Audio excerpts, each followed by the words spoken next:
존경하는 148만 광주 시민 여러분, 조영표 의장을 비롯한 동료 의원 여러분, 윤장현 시장을 비롯한 관계 공무원 여러분, 새정치민주연합 서구 양동, 양삼동, 농성 1, 2동, 화정 1, 2동 출신 심철희 의원입니다. 민선 6기 출범 이후 숨가쁘게 달려왔습니다. 어느덧 2015년도 2달 정도밖에 남지 않았습니다. 올해도 후회 없는 한 해가 되지 않도록 마지막까지 최선을 다하는 공직자 여러분이 되어주시길 바랍니다.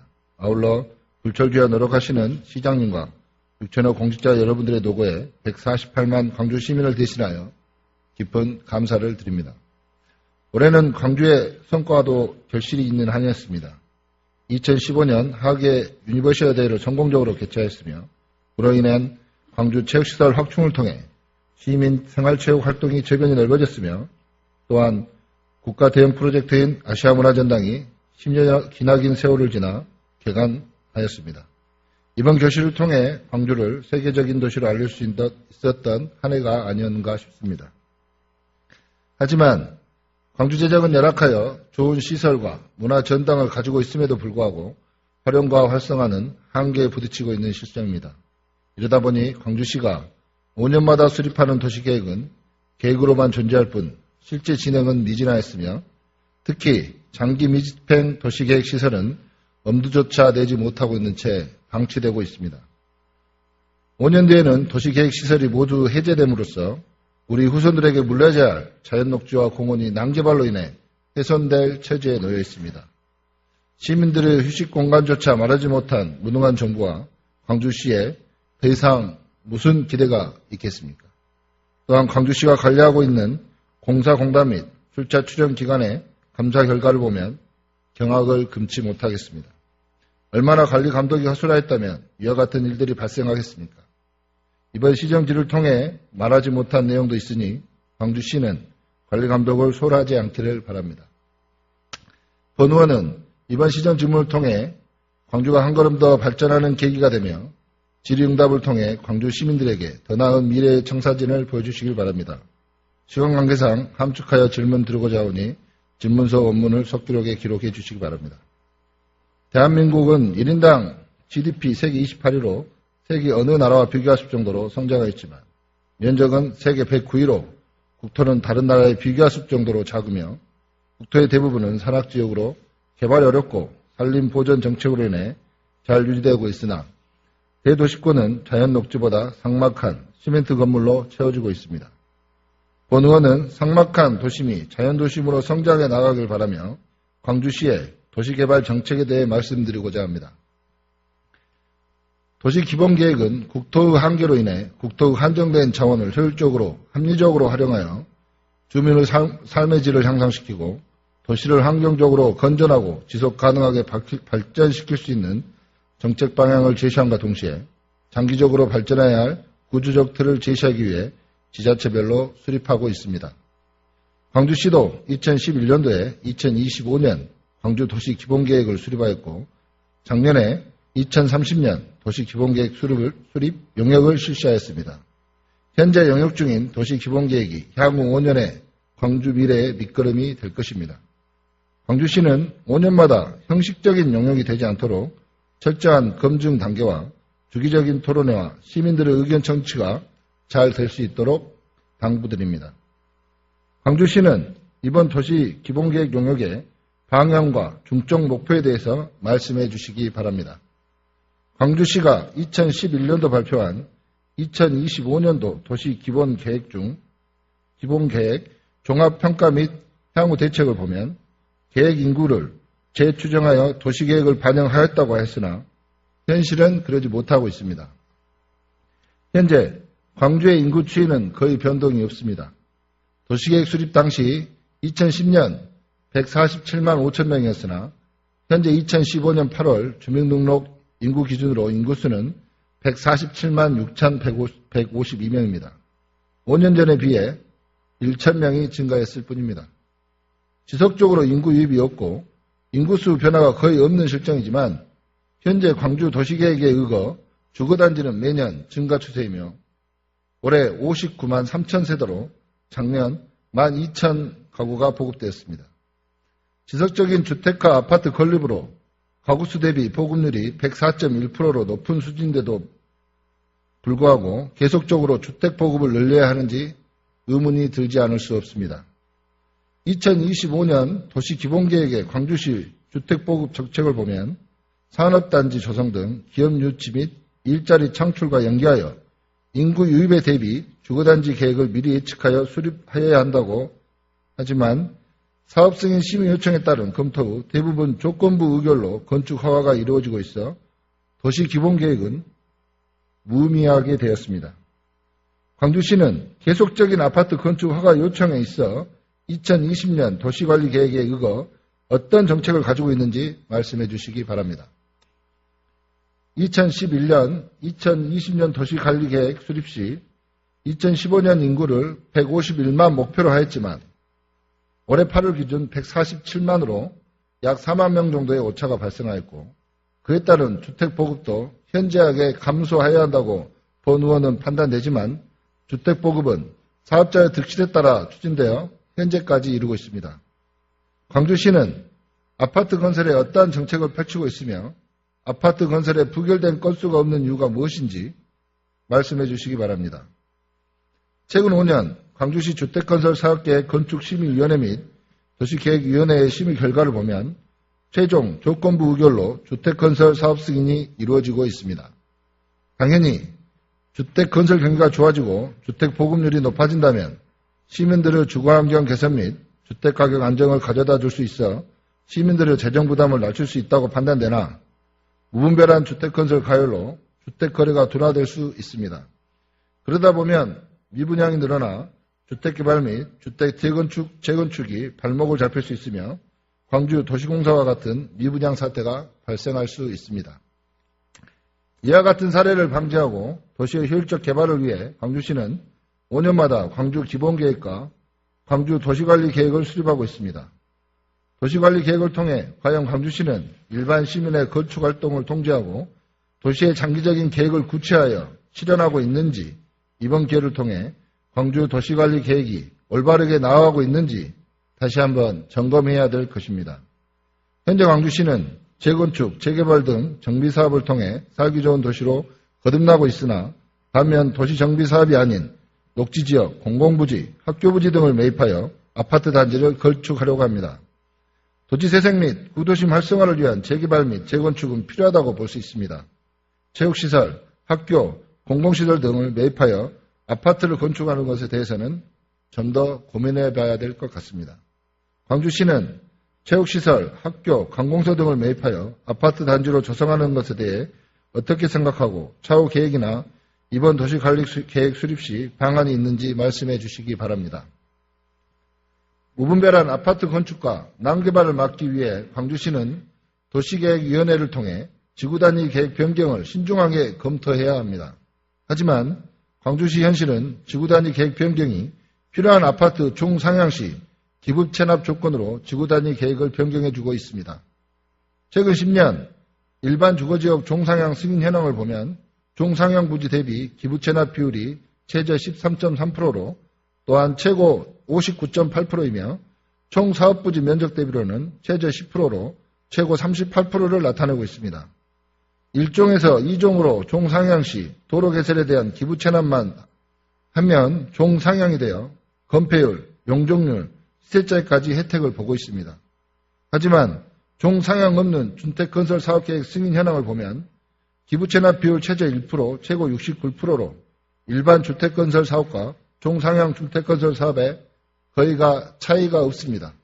이것은 특혜 의혹을 불러올 수도 있습니다.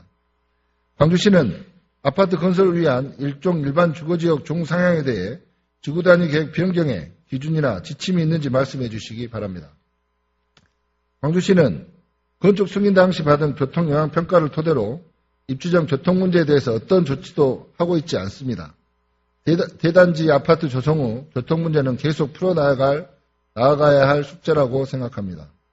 광주시에서 유대 선수촌 아파트뿐 아니라 대단지 아파트 조성 후 교통 문제에 대해 해결 방안을 말씀해 주시기 바랍니다. 또한 도시관리계획 재정비에 도로계획을 어떻게 반영할 계획인지 말씀해 주시기 바랍니다. 마지막 질문으로 5년마다 수립하고 있는 도시관리계획의 실효성에 대해서 말씀해 주시기 바랍니다. 다음은 장기 미집행 도시계획 시설에 대한 질문을 드리겠습니다. 도시계획 시설이란 도로, 공원, 시장, 철도 등 도시 주민의 생활이나 도시 기능의 유지에 필요한 국토 계획 및 이용에 관한 법률상의 기반 시설 중 도시관리 계획으로 결정된 시설을 말합니다. 장기 미집행 도시계획 시설이라 함은 도시계획 시설 결정 고시 이후 재정적인 문제로 인해 10년 이상 미집행 상태로 도시계획 시설을 말합니다. 최근 전국적으로 장기 미집행 도시계획 시설 문제가 부각된 이유는 일몰제로 2020년에 모두 해제가 되어 도시계획 시설로 이용할 수 없기 때문입니다. 이런 문제로 인해 광주시의회는 2014년 행정사무감사에서 장기 미집행 도시시설에 대한 종합계획을 수립하고 타 시도 민자유치 개발 사례를 벤치마킹하라고 하여 광주시 도시재생국 처리 결과에 장기 미집행 도시계획 시설 해제 가이드라인 등을 기준으로 시설관리부서인 도로과 공원 녹지과가 협의하여 추진하겠다고 하였습니다. 또한 민자유치가 가능한 공원시설 등에 대해서 해당 부서에 검토한 방안에 대해 검토하겠다고 하였습니다. 광주시는 행정사무감사 조치사항에 시설관리부서인 도로과 공원 녹지과와 협의하여 추진한 사항은 무엇이고 민자유치가 가능한 공원시설 등에 대한 검토한 내용은 무엇인지 2020년 일몰제에 따른 장기 미집행 도시계획 시설 계획 및 광주시의 방침에 대해서 말씀해 주시기 바랍니다. 장기 미집행 도시계획 시설 중 공원부지에 대해 말씀드리겠습니다. 공원부지와 같은 자연 녹지 지역은 우리 후손들에게 물려줘야 할 우리들의 과제라고 생각합니다. 일본 사례를 보면 녹지세라는 명목으로 한시적으로 세금을 걷어 후손들에게 자연 녹지와 공원을 남겨주고자 추진 중인데 광주시는 용역이나 국가의 지침만 기다리고 있는 것이 아닌지 심히 걱정스럽습니다. 현재 도시계획 시설 중 장기 미집행 공원부지 수용비만 1조 7천 7백억 원으로 부지 매입조차 어려운 상황입니다. 2020년 후에는 일몰제로 인해 공원부지가 해제되어 공원 조성에 막대한 금액이 예상될 것입니다. 광주시는 단계별 조성계획 수립도 중요하고 공원 녹지 기본계획 수립도 중요하지만 장기 미집행 도시계획 시설의 해제 가이드라인을 기준으로 올해 말까지 얼마나 실용성 있는 계획안을 제시할지 의문스럽지 않습니다. 광주시는 이번 장기 미집행 도시계획 시설 중 공원부지에 대해서 단계별 계획을 수립하더라도 2020년까지는 토지를 매입하기 어렵다는 것을 알고 있을 것입니다. 광주시는 장기 미집행 공원부지 중 사유지를 기부 체납하는 조건으로 일부 토지 용도 변경에 대한 어떤 견해를 가지고 있으며 장단점은 무엇인지 말씀해 주시기 바랍니다. 또한 광주시는 2016년 국비지원 요청 사업에 있어 공원 관련 국비지원 요청이 없는 이유와 미조성 공원 중 국비 사업으로 공원을 조성할 수 있는 계획이 있는지 말씀해 주시기 바랍니다. 광주시는 매년 장기 미집행 공원에 대한 예산을 투입하고 있으나 그 금액은 미흡합니다. 최근 5년간 평균이 36억 1,700만 원입니다. 최소한 공원부지라도 매입하기 위해 1조 7,700억이 필요하므로 내년 본 예산에 현실적으로 공원부지 매입비를 산정하여 시민뿐 아니라 미래의 후손들에게 돌려줄 수 있도록 해야 할 것입니다. 광주시는 내년도 장기 미집행 공원부지 보상비를 얼마나 잡고 있는지 말씀해 주시기 바랍니다. 녹지 보전 및 공원부지 조성에 대해서 말씀드리겠습니다. 최근 아파트 조성 붐에 의거 녹지와 체육시설이 사라질 위기에 있습니다. 사유지라는 문제로 인해 소중한 우리의 체육시설과 녹지가 사라지고 있습니다. 최근 본 의원이 여러 차례 언급하기도 했습니다. 현재 심의위원회에서 심의가 유보되었다고는 하나 추후 재심의를 통해 진행될 것으로 봅니다. 당연히 반대만 하는 것은 아닙니다. 제가 말씀드리고자 하는 것은 잘 조성된 녹지지역은 보존될 수 있도록 제도가 마련돼야 된다고 생각합니다. 광주시는 개발지역에 대한 녹지 보존에 대한 계획 및 시정 방향에 대해 답해 주시길 바랍니다. 아울러 고목에 대한 수목 보존 방법에 대해 말씀해 주시기 바랍니다. 일반 사유지의 녹지는 지키기 어렵다면 공원부지로 지정된 산림에 대해서 지켜야 하지만 현재로서는 앞서 말씀드린 것처럼 예산 부족이라는 핑계로 못하고 있는 실정입니다. 최근 2015년 10월 1일까지 공원 조성계획 고시를 하지 않았다면 해제되는 사례도 발생했을 것입니다. 하지만 공원 조성계획 고시를 2015년 9월 1일자로 모두 고시하여 해제되지 않고 2020년 일몰제 대려 후 해제가 될 예정입니다. 현재에만 급급하여 예산을 투입하여 공원 조성 계획만 수립하였는지 실질적인 공원 조성 계획은 전무합니다. 광주시는 먼저 장기 밀집형 공원 부지에 대해서 조성 계획 타당성 검토를 하여 조성 계획을 수립하여 주시기 바랍니다. 2015년 광주 근린고농 현황을 보면 조성된 곳이 81개소, 조성 중인 곳이 13개소, 미조성이 28개소입니다. 특히 서구의 미조성 비율을 보면 미조성된 면적이 67.1%로 다른 구보다 높게 나타나고 있으며 다른 구와 형평 있는 공원 조성 계획이 반영되어야 될 것입니다.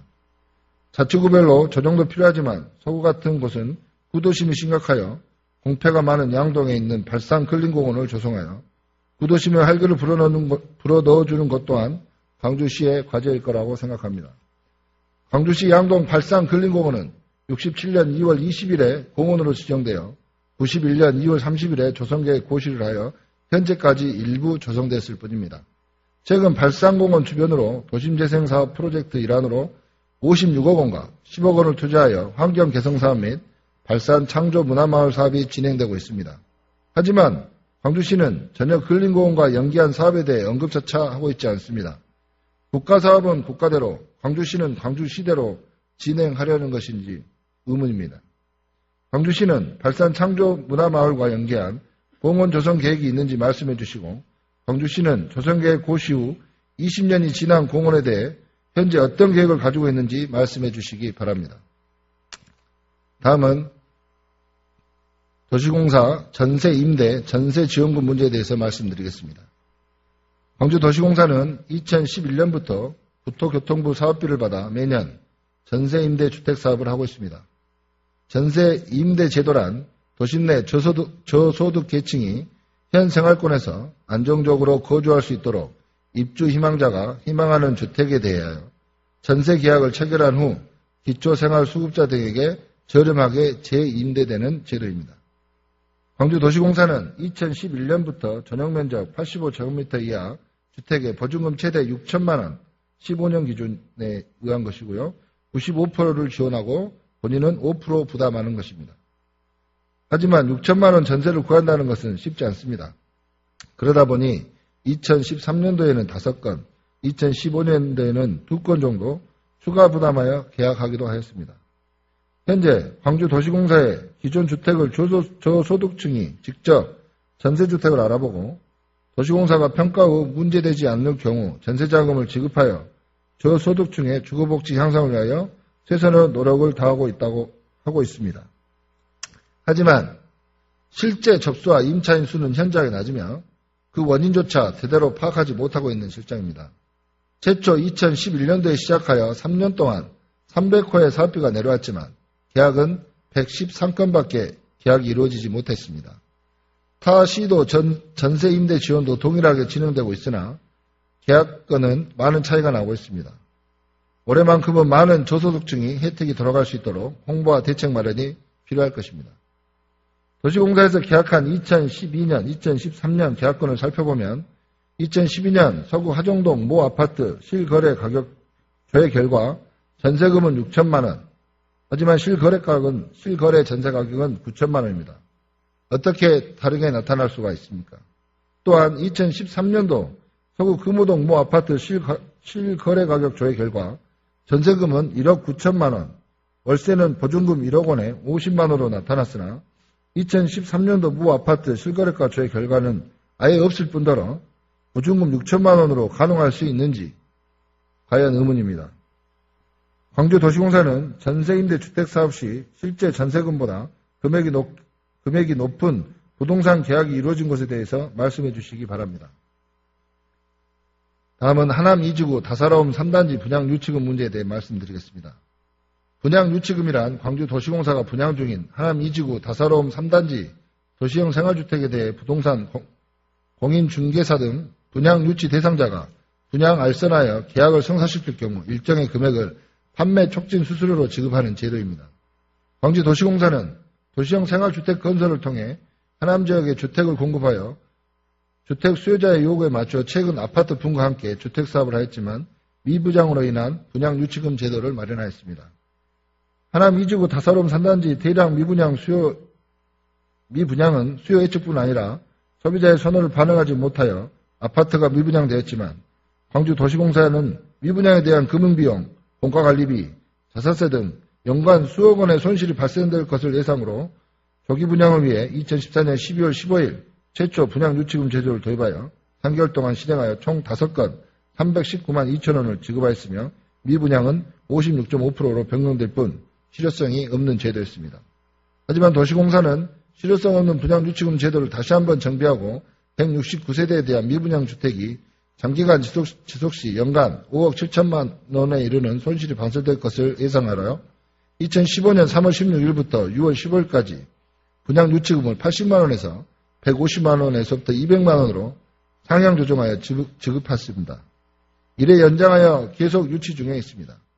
광주도시공사에서는 금융비용, 공과관리비, 자산세 등 약 5억 7천여만 원을 광주 시민들에게 책임을 전가하려 하는 것이 아닌지 의문스럽습니다. 부동산 업계에서는 광주도시공사 아파트는 단지 구성과 내부 구조, 가격 등의 요즘 소비자들의 선호를 전혀 반영하지 못할 뿐 아니라 아파트를 소개해줘도 소비자에게 욕만 먹는다는 말이 있습니다. 시장 수요 등 사전조사를 면밀히 하는데 도시공사가 행정 편의적인 발상으로 주택사업을 하고 있다는 지적이 있습니다. 광주도시공사는 아파트 미분양된 근본적인 원인 파악조차 하지 못한 채 전국 부동산 중개업소 등을 통해 아파트를 분양하는 것이 올바른 것인지 말씀해 주시기 바랍니다. 이상으로 시정 질문을 많이 마치겠습니다. 끝까지 경청해 주셔서 감사합니다.